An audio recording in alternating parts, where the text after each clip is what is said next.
এই গুহার ভিতরে হুজুর পাক সাল্লাল্লাহু আলাইহি সাল্লাম সিদ্দিক আকবর রাদিয়াল্লাহু তাআলা আনহুকে নিয়ে হিজরতের রাত্রিতে আসছিলেন।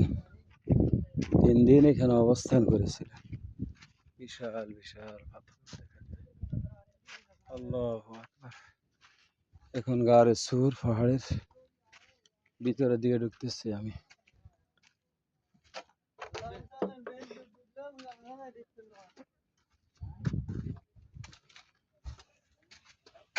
গারে সুর। আল্লাহু আকবার। আল্লাহ।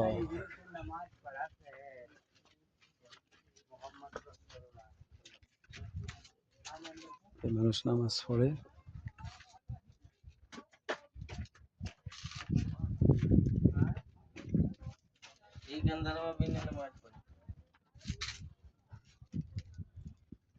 আল্লাহ।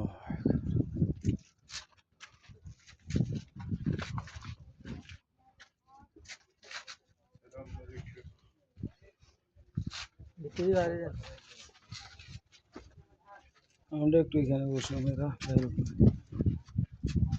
আল্লাহু আকবার।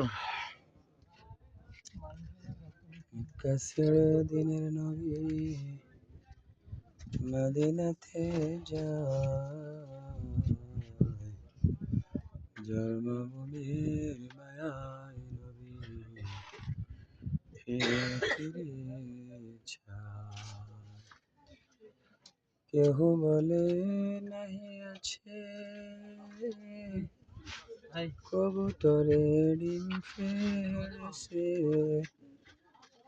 তবেতে জান বুনেছে দেখো মাকড়সা,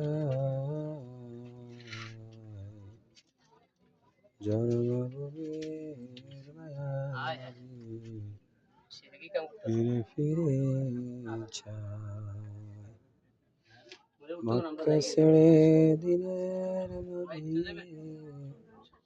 মদিনাতে যায়, জন্মভূমির মায়ায় নবী ফিরে ফিরে যায়। আল্লাহু আকবার। এটাই গারে সুর। এই জায়গাতে নবী করিম সাল্লাল্লাহু আলাইহি সাল্লাম আবু বকর সিদ্দিক সহ আশ্রয় নিয়েছিলেন এই গুহায়, এই জায়গাতে। আল্লাহু আকবার। আল্লাহু আকবার। ইয়া আরহামার রাহিমিন, ইয়া আল্লাহু আকবার।